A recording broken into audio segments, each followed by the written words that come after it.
संघर्ष आपने चलाया है वो पूरी दुनिया के सामने उदाहरण है। जो लोग पानी में खड़े हैं सत्याग्रह में, उसके साथ गांव के सारे लोग जो खड़े हैं, आज के दिन पूरे देश में किसान लड़ रहा है।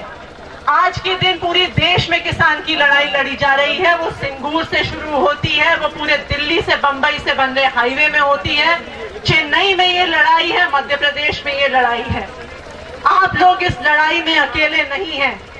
ये लड़ाई सिर्फ 5 गांव की लड़ाई नहीं है, ये लड़ाई सिर्फ नर्मदा घाटी की भी लड़ाई नहीं है, ये लड़ाई देश भर के सारे किसानों की लड़ाई है। ये लड़ाई ऐसे किसान की है जिसकी कोई कीमत नहीं समझती है सरकार। ये लड़ाई एक ऐसे किसान की है जिसको सरकार को लगता है कि इसे यहाँ से उठा के फेंक दिया, इसको बेघर कर दिया तो इसकी कोई कीमत नहीं है।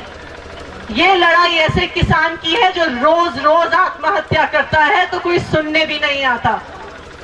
ये लड़ाई ऐसे किसान की है जिसकी फसल जब बर्बाद होती है तो सरकार 200 रुपए मुआवजा देती है।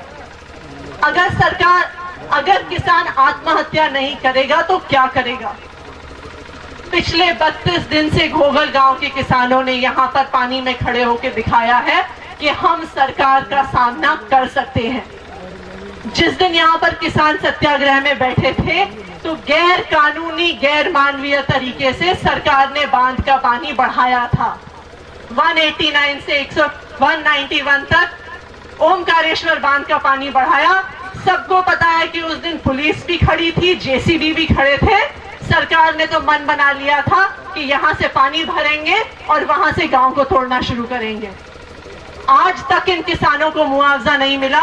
लोगों ने अपना मुआवजा वापस कर दिया, लेकिन फिर भी सरकार पानी भरने को तैयार थी, गांव के घर गिराने को तैयार थी, क्योंकि इन किसानों ने सरकार को टक्कर दी है। आज सरकार को देखिए डर लग रहा है। पिछले 5 दिन से रोज पुलिस को भेजते हैं, लेकिन पुलिस यहाँ के किसानों को कुछ नहीं कर पाती। पुलिस के सामने गांव की सारी महिलाएं डट के खड़ी हो जाती हैं। पुलिस के सामने गांव का हर किसान खड़ा हो जाता है। पूरे इस इलाके में एक ही आवाज गूंजती है कि लड़ेंगे और जीतेंगे। पुलिस को लगता है कि पुलिस आएगी तो लोगों की संख्या कम हो जाएगी। पुलिस को लगता है कि हम आएंगे तो 100 से 200 होंगे, 2 बारी आएगी तो हम 200 से 400 होंगे, 4 बारी आएगी तो 200 से 2000 होंगे। लेकिन आज हमें सरकार को इससे भी बड़ा सबक सिखाने की जरूरत है। 32 दिन से ये किसान पानी में खड़े हैं। ये क्या मांग रहे हैं? ये कोई आसमान तो नहीं मांग रहे, तारे तो नहीं मांग रहे, वो अधिकार मांग रहे हैं जो सरकारी नीति में इनके लिए लिखा हुआ है। वो अधिकार मांग रहे हैं जो न्यायालय ने कहा है इनको मिलना चाहिए। ऐसा अधिकार मांगने के लिए अगर 3 साल में चुनाव होगा तो तुम्हें वापस लेकर आएंगे।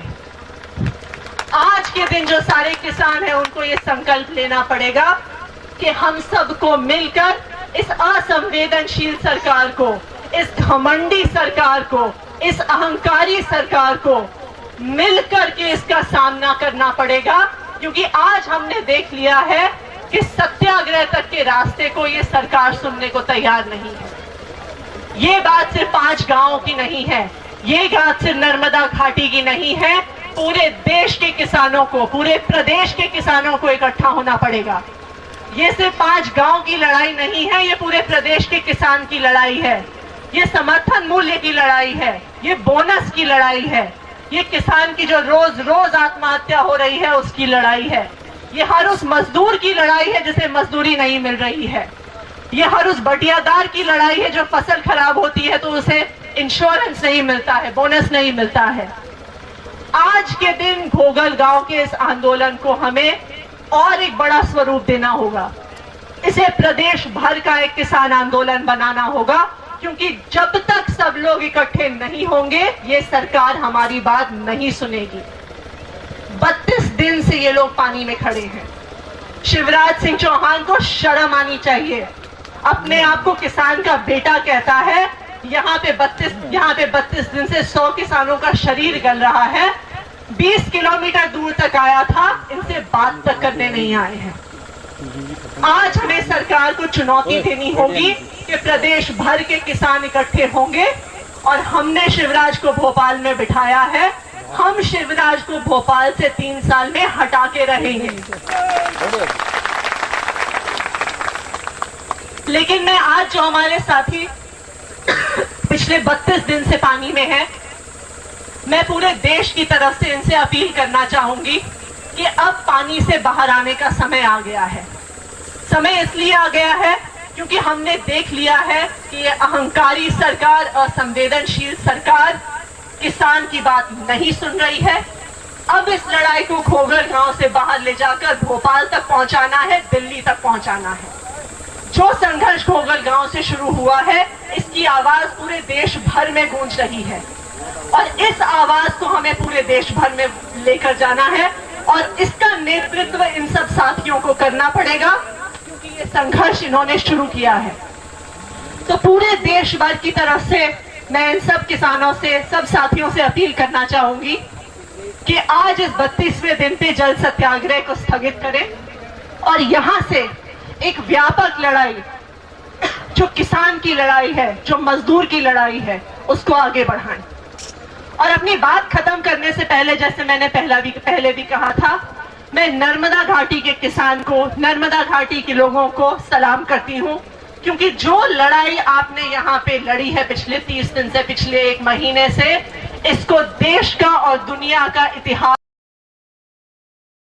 याद रखेगा कि ऐसे भी लोग थे जो अपने हक के लिए संघर्ष करते रहे, अहिंसक संघर्ष करते रहे, जिन्होंने हर मुश्किल के बावजूद वो पीछे नहीं हटे। ऐसे संघर्ष को इतिहास याद रखेगा।